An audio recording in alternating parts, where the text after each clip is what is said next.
He's a dickhead, he hates his fans. Feel motivated, feel inspired by the fact that people have done these things. And that's something that I think is incredibly fearless and courageous and should be applauded, not frowned upon. I'm far too worthy of such low work and whatnot. Looking horrified as she has to work a 12-hour shift. And hello, I'm Hayden.Bloomfield and welcome to the channel. So news outlets are horrified by the comments from Molly Mae on a recent interview with Steven Bartlett on the Diary of a CEO. Various news articles have come out in the last couple of days around some of the comments made by Molly Mae on her work ethic, her background, upbringing, and around, well, all of us as a whole having the same 24 hours in a day. I won't highlight any of the articles because frankly, I don't think they deserve the attention of the just insult to journalism that they are. Although a lot of journalism is an insult to journalism. But anyway, further to the comments of, well, I'm sort of reading off bits here, but I'm trying to avoid encouraging you to read it. But comments such as like working her ass off and people now questioning, did she work her ass off, and looking at her industry, oh, is that really hard work and such. And further to that, there's a video, an old video has emerged of Molly Mae working a 12-hour shift in the PLT factory warehouse, looking horrified as she has to work a 12-hour shift. And when you actually watch the video, she makes a joke and a laugh about not realising it was 12 hours and like, oh, I'll be knackered by the end of that. Actually, the comment and reaction reminded me a bit of Joe Wicks in the comical, happy-go-lucky charisma he brings to a lot of his content. And that was a similar thing with Molly. When you read the article and it's like, talks about how, oh, I'm far too worthy of such low work and whatnot. But when you actually see the video itself, that's not the attitude she's got at all. It's more a case of, oh, 12 hours, I'll be on the floor by the end of that. Anyway, let's crack on. So I want to sort of dive into it and look at the response and also look at Steve Bartlett's response and just give my 2 cents to bring a bit of positivity in a world that's been so negative right now. Journalists are really striking at Molly Mae's background as well. A lot of the comments, not that you should read them, but when you do go through the comments of what people are lashing out at, it's saying like from her background and oh, she's always been handed everything to her and oh, she sat on the beach on Love Island or whatever for 2 weeks and now she's got a big successful career and whatnot, and try getting her to work on a site for 12 hours or get up in the brisk cold mornings to do this, to do that, comparing it as if you're taking photos or whatever for a living. I guess people aren't really realising that by saying because someone doesn't work on a site and get up and face freezing cold weathers, that they're actually insulting many other industries that don't have to do that, but they work differently. Like we all work differently, and there's hard work to be had if you're sat at a desk, there's hard work if you're filming all the time, there's hard work if you are out on site. I mean, I have done, sitting here recording, I have done hard graft on sites. I've done a lot of very different things. I've not really worked in an office as such. I've worked in hospitality, horticulture, worked in building, I've done like experience in an office. But anyway, all different. And I think a lot of times, like, what is hard work? And it will take more of a strain on the less you enjoy it. If you love what you're doing, you're not really going to have much of a strain and not going to feel like too much hard work. Back to the point though. Looking at the background, and when you actually look into Molly Mae's background, like in the interview, if you listen to the podcast episode with Steven Bartlett, she talks about her background and her upbringing, her story. And it came, yes, she didn't come from poverty, but she came from a fairly like normal family in the sense of both parents had jobs, they were together, they lived at home, very respectable, loving family. And so yeah, she's not lived in poverty. However, she's not come fed from a silver spoon. She's not been given and handed everything to her. She's frankly worked her ass off to get where she is today. Not that that could be put against anyone. Like we are not in control when we're born. We do not decide the background we get. We do not decide our upbringing. We just have it. And if someone is fed with the silver spoon, they face very different challenges. But I think equally, if you build up yourself, your own career from a silver spoon background, in the sense of you were born into wealth, your family's worth millions, and you want to build your own name, it is very difficult to do that in a different way to someone who comes from a family that has nothing, that has no money, that lives with broken walls, broken windows, and no carpets and no sofas. So while their challenges are very different, someone with the silver spoon has got to make their name without trying to be shadowed and just facing the harsh reality that they will often just be shadowed by their family. Oh, you're rich because of your family's wealth. You didn't work hard, it's because you got handed everything. Regardless of what you do, chances are that's always going to be the label you receive. In this circumstance, Molly Mae didn't even come from that. She came from a very normal background. And she talks about it in her journey, like she left home at 18 to move to Manchester and pursue her career and build her business, build her name. And that's something that I think is incredibly fearless and courageous and should be applauded, not frowned upon. Like, what she did was actually incredible, and I can't imagine the idea, the concept of just, like, I'm 25, I can't imagine just up and leaving and going to live independently, let alone at 18 when I was like completely clueless and an idiot. I still am a bit clueless and a bit of an idiot. But she's built a phenomenal career and should be recognised as the successful entrepreneur she is, and that should be something that we celebrate and are elated with joy at, not mocking and insulting and disregarding, condemning her for being wealthy or condemning her work as if it never really was hard work at all. We should be celebrating that success, and that should be said as an example and see her as someone to look up to and be motivated and inspired by, to work towards, especially for like young people and young women especially, because she is a role model to that. Her comments around we all have the same 24 hours, that's exactly right. And when you like reading the articles, they put such a dark twist to it, and then when you actually see the quotations of what she says in the interview, it's like it doesn't follow the pattern of what doesn't fit into the article that you're writing at all. And that quote's taken completely out of context within the media. The connotation on the line of we all have the same 24 hours is portraying as if Molly Mae is saying we all have the same 24 hours. I've built a success for myself. What are you doing with your 24 hours? Nothing. Sort of twist. Whereas the reality of the conversation is that she's saying we will have the same 24 hours. Like, look at Beyonce, look at Elon Musk, look at Bill Gates, look at Steven Bartlett. Like, they've got those same hours in the day, the same minutes. Like, they're not superhuman, they're just humans that have done super things. We're all the same, we're all equal, and that we've got different backgrounds, we've come from different scenarios, and that will give us different challenges in different ways. Someone that's come from poverty has got so many more barriers to entry, whereas if they can break the barriers to entry, they've got such a platform there to elevate themselves from because they've got that background. Whereas someone from wealth, yes, they've got the barriers to entry are reduced substantially. However, once they enter, the barrier becomes later on in that, well, you came from wealth anyway. So there's positives and negatives to both. Obviously, we'd probably all rather have a more comfortable upbringing, and we'd love to create a world where we do have a more equal upbringing. But to digress anyway, but back to the point of it's looking up to the people you aspire to be like and are motivated by, and don't put yourself down and feel that you're inadequate in any way. It's saying, no, look, these are humans. We're all the same. You can do that too. Don't be put off by the fact that what they've done seems so unattainable. Just strive. You'll get there. Doesn't matter how old you are. If you've got something you want to pursue it, pursue it. And there's been twists, again, like some of the content I've seen shared on the media or on socials especially of like, oh, we have the same 24 hours. Well, what about this scenario, about this scenario? And again, it's taken out of context of, as well, you're talking about someone who's 22, who's spoken about years of when they entered their life and how they took these decisions and where they went with their life from a very young age. And some of the stories that are coming out on socials are like, this woman's 35, she's got 3 kids, she's got to look after them, or this person's got a chronic disease. It's like, these are such...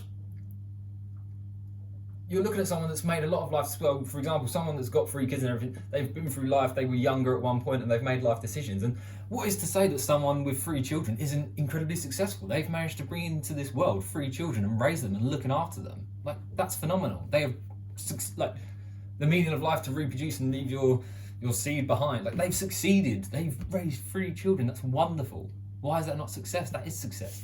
Taking like extreme circumstances of people with chronic illnesses and diseases and such, that's horrible and really unfortunate, but it's twisting the connotation and the context of the situation. So when you're looking up to these people and seeing what they've managed to achieve, like, if yes, a lot of them are normal people that aren't living with diseases, but then again, you've got things like different individuals and that are like disabled in different ways, whether it's mental or physical, that still manage to strive and achieve. And it's not about telling someone that's disabled in any way to say that, oh, what's your excuse just because you've got this disability. It's like saying, no, look at all these people that have achieved this because they're disabled. Don't let that stop you. Don't let that put you down. Like, feel motivated, feel inspired by the fact that people have done these things, and strive for yourself. Like, you can achieve what you want. And that success hasn't got to be 1 million followers or 10 million followers in Molly Mae's case and £1 million in the bank. Success can be having a family, feeling happy, spending your time doing the things you want to do. Because a lot of time for people that have got millions of followers, people that have got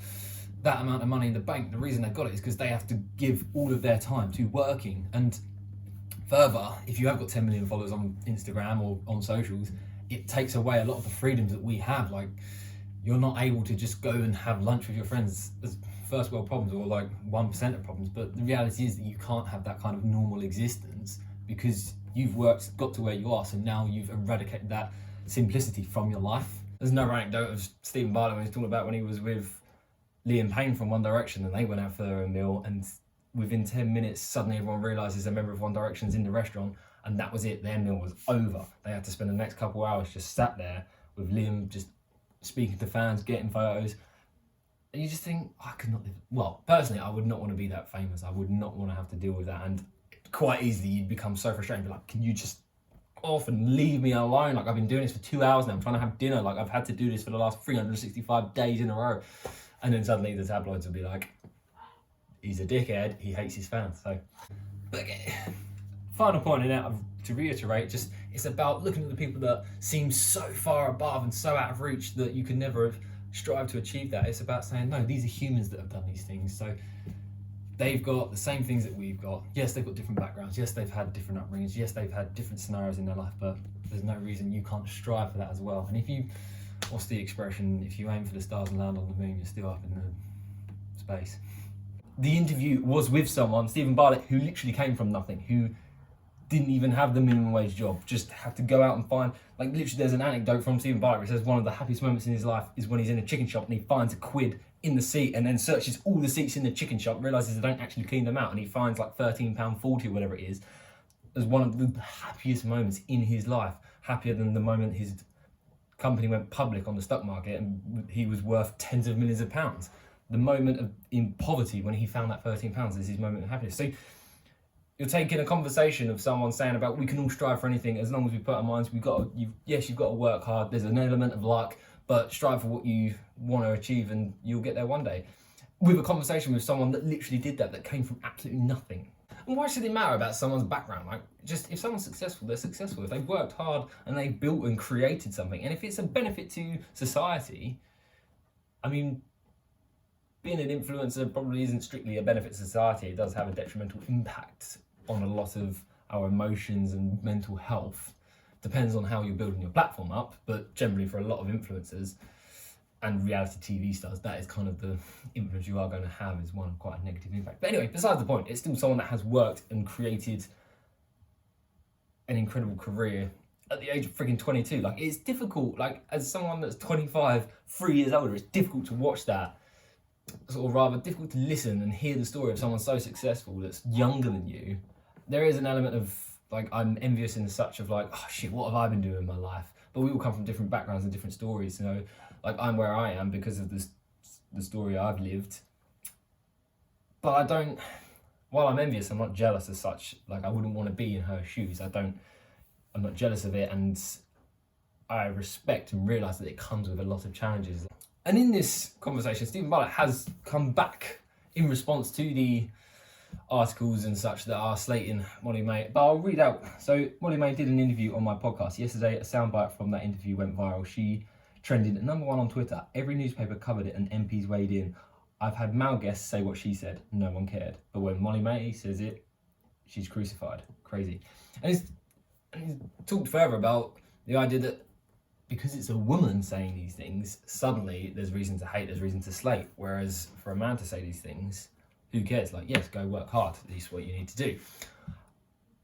I have to say, I do agree with the fact that there is this sexism applied to it, and that I really would hope there's not, but it kind of is manifesting the way that in the industry, if a woman's to stand up and say, yeah, you got to work your ass off and that's how you can achieve success. I mean, there's other elements to it, but a key component is working hard. They will be slated, whereas for a man to stand up and say you need to work hard to gain success, it's a key element of it. There's other things involved. It's like, oh yeah, well done, we recognise that. And it's just outrageous that we live like that, and it's regardless of male, female, gay, straight, bi, whatever your connotation, gender, whoever you are, you're a human being. And if you've got a great story and you've built success and there's something that we can all take inspiration and motivation from, brilliant, stand up and tell your story, and we should all respect that and listen to it. And if we're not interested in it, we don't want to engage with it, there's this really crazy idea that I don't know if anyone's caught on with, but like, don't engage with it. Just go and look at another story of inspiration. We don't need to put negativity into the world, especially not in a world of developing AI, and AI is going to learn from all the things that we humans put out there onto the internet. So the more positivity the more positivity we can put there, the more we're creating a world of positivity. The more negativity, it all ripples, it all amplifies, and it all compounds over time. So would you want to compound positivity or negativity? There is an element of luck there, but it takes a lot of skill, a lot of consistency, a lot of momentum to carry on pursuing, uploading stuff when no one engages, no one cares, like I'm doing with this video with probably no one watching. But anyway, enough of what I've said. Go watch, go listen. It's on YouTube, it's on Apple Podcasts, it's on Spotify. Go listen to the conversation. It is amazing and it is inspirational, and I take motivation from it and I listen to it. And do you know what? When I listened to it, my takeaway was, if you said Molly Mae, and I sort of did a bit of Googling, went on the socials, I'd be like, oh God, like someone from reality TV and Love Island, whatever, stuff that I don't want to engage with, stuff I don't care about, and just having this prejudice on all the people that come from that. And yet, I had the same thing with Jamie Lang on Made in Chelsea, and yet I actually really respect the guy and love the journey and the story. He had a great podcast before when he had it with Ed Williams, and as well, Candy Kittens. Great sweets, and eat them a lot as a vegetarian. So, well, as a quick tangent, someone that is in that industry of influencing, especially when you do sort of take a initial look at Molly Mae's presence and profile within socials, you're looking at photos highly well edited, all very, not formal, but very professional, and the contents of what she's sharing is all very much put on this pedestal of, obviously he's got a team of makeup artists, professional photographers. If you haven't, phenomenal job to do that on your own, but these are very well edited photos. So it's, without saying it, there is this message of toxicity that people will view just as humans by nature. We will look at that and be like, oh, well, my photos don't look good, and oh, my photos aren't edited that well, and oh, why is my hair not that shiny, and why have I not got that Louis Vuitton bag, why have I not got that Gucci handbag, why have I not got that fancy coat and all these outfits? But as an influencer, you are there to share and broadcast these items. So but I would say the challenge is that because her content is so formal in the sense, and it's so well put together, it lacks that tangibility and it lacks that reality to it of someone that is more normal as such. It hasn't got the mistakes, it hasn't got the imperfections there. And that's something that people really like to connect to. I mean, I'm not anyone to tell an influencer how to build their profile, because as someone with 10 million plus followers, whatever it is, a community of that vast, that clearly they know what they're doing. I'm someone with a community of like a few hundred people. But I would say that if you are going to build that profile, you have got to be open to accepting that you are going to suffer that kind of prejudice against you. Whereas if you're building content that's far more relatable, far more real, in the sense of there is mistakes, there is imperfections, there is grey hairs and wrinkles and funny angles and weird faces, you are going to be a lot more relatable to people, and it's going to be more connectable and received in a more positive way. Although even still, people that share positive things, as soon as you share an accolade or success or new milestone, there is going to be that element of like envy to it, of like, oh shit, why am I not striving and achieving these things? But yeah, back to, I'll end my tangent now. Yeah, once I actually learnt the story and listened to the podcast, I was really inspired by it, and it seemed really positive. So go check it out, give it a listen. If Molly Mae watches this, hello, you're a great person, stick to it and try to ignore the bullshit that you're getting at the moment. Hope this video has been helpful for you. I hope it's put a bit of positivity in the world for you, and maybe put a little bit of a smile there. But yeah, ignore all the crap that's online of the articles. Go listen to the podcast. It's a great episode, and listen to the other episodes on it.